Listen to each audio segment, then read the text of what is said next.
I get a call from somebody. Hi, Jamie Foxx. This is Oprah. I'm like, who? Yeah. I'm like, what? What? Who's that? This is Oprah.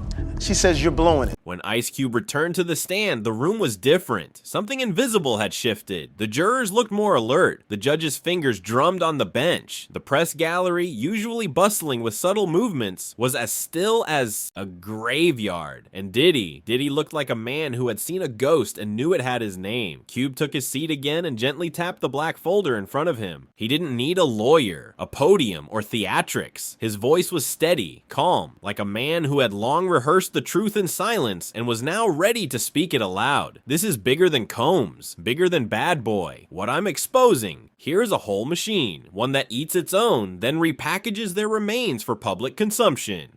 The networking party cube continued his testimony by describing an exclusive event from 2016, a private networking retreat in Jackson Hole, Wyoming. The guest list was beyond A-list, actors, moguls, politicians, tech titans, and a few carefully groomed newcomers who didn't yet realize they were being vetted. I was invited as a courtesy, not as a member. You can always feel it when you're not one of them. The smiles are tight, the questions are veiled. You're being studied. According to Cube, the retreat had no press, no public record, and no phones allowed. NDAs were signed upon arrival. Diddy was there, as was Quincy Jones, and even 2 former presidents, unnamed in court but heavily implied through context. What was discussed, Cube said, wasn't art or collaboration. It was strategy.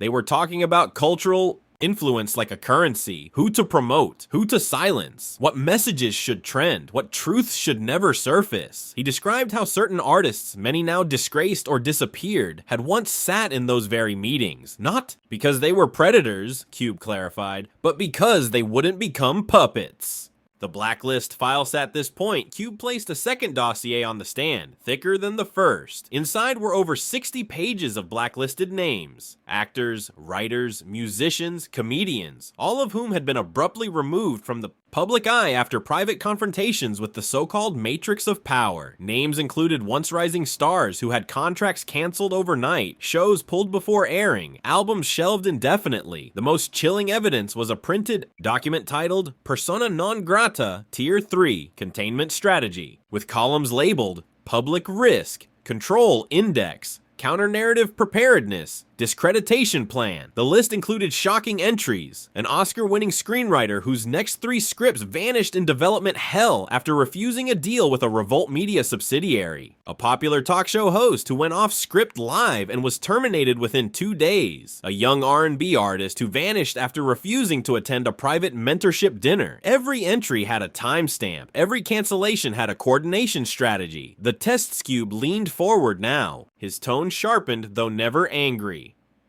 They test you. First they praise you, then they invite you, then they watch. What you say, who you stand beside, who you protect when they fall. And if you don't respond how they want, he paused. You fail, and when you fail, it begins. Your calls go unanswered. Your agents stop fighting for you. The roles dry up. You're not attacked, you're erased. One juror gasped. Another leaned forward and whispered to the person beside them, prompting a warning glance from the judge. Oprah's call to Jamie then Cube shared something no one saw coming. He described a phone call Jamie Foxx had once received. Jamie told me Oprah called him. He said it was strange. No greeting, just, you're blowing it. He said, wait, what? Who's this? And she said it again, you're blowing it. That's all. According to Cube, Jamie had shared the story half in confusion, half in fear. Not because Oprah had threatened him, but because she didn't have to. The message was clear. Get back in line. Cube emphasized he wasn't accusing Oprah of criminality. He was accusing her of complicity. She plays the spiritual godmother to millions, but behind closed doors, she's enforcing the silence code. He nodded toward Diddy. Just like him, they aren't the same tier, but they serve the same mechanism. The tapes of powers. Then, Ice Cube dropped a nuclear revelation. He announced that he had seen surveillance tapes, dozens, collected over 15 years, recorded at industry events, award show after parties, and exclusive gatherings. Some were filmed by security. teams. Others, Cube said, were filmed covertly with high-resolution ceiling cams placed in private residences, homes of industry elites. There are cameras in rooms where people are told they're safe, where they sign deals, make promises, or collapse under pressure. These tapes are the currency of silence. The tapes, according to Cube, were not merely embarrassing, they were life-altering. It's not just sex or drugs, it's confessions, collusion, strategic plans to ruin people, to disappear them legally, financially, or worse. He said Quincy Jones was a known keeper of the most valuable archives, a vault of leverage, he called it. When people tell you Quincy made stars, that's only half the story. He kept them in place by keeping their secrets. A new theory of Control Cube's voice softened. He wasn't trembling, but the emotional weight of his words was clear. He offered the courtroom a closing theory. This isn't about conspiracies. It's about systems. And systems don't need villains. They need maintenance. Diddy maintained his segment, Oprah maintained hers, and behind all of them there are those who never show their faces. He paused, until someone shows their hand, and then they vanish. Cube pulled out a flash drive and handed it to the court bailiff. On it, he said, were redacted versions of 12 high-level coordination memos, emails, audio snippets, and raw footage that the court could review. Under seal. I'm not releasing them to the public, he said. Not yet, but this court deserves to see the mechanisms in play. Judge's response.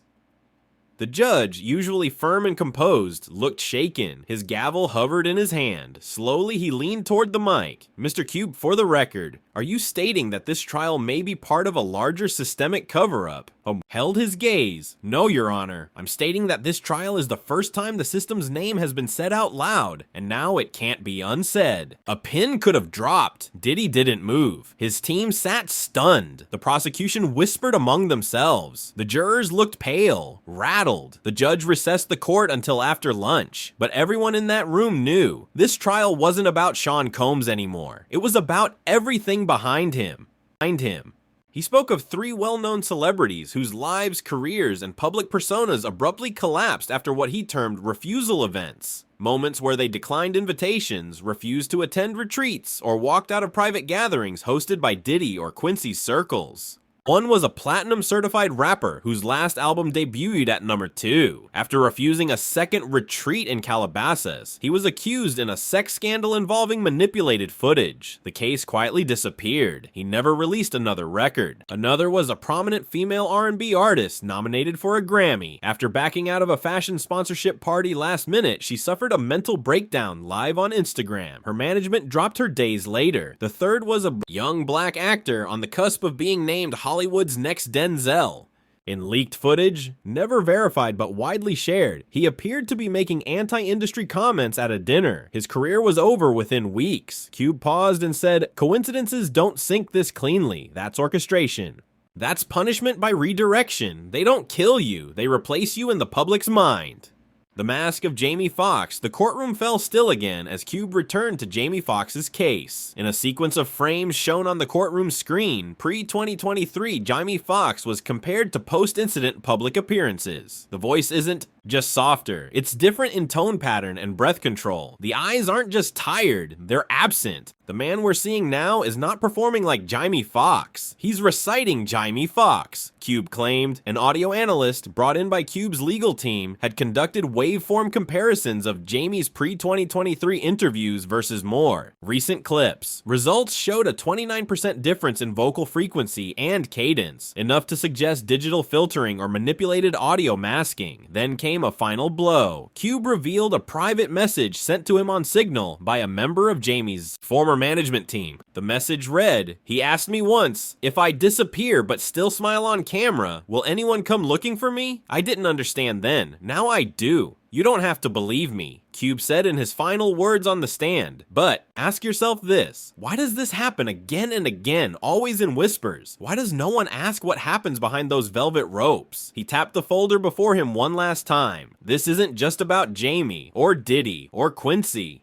This is the whole system. One built not just on who you know, but what they have on you. And if you don't play along, they don't erase you. They just turn you into someone no one remembers how to care about. Then he stepped down, leaving behind a courtroom no longer mocking conspiracy, but staring unblinking at a pattern, a machine, and its victims silenced not by force, but by fear, shame, and the invisible chains of unspoken memory.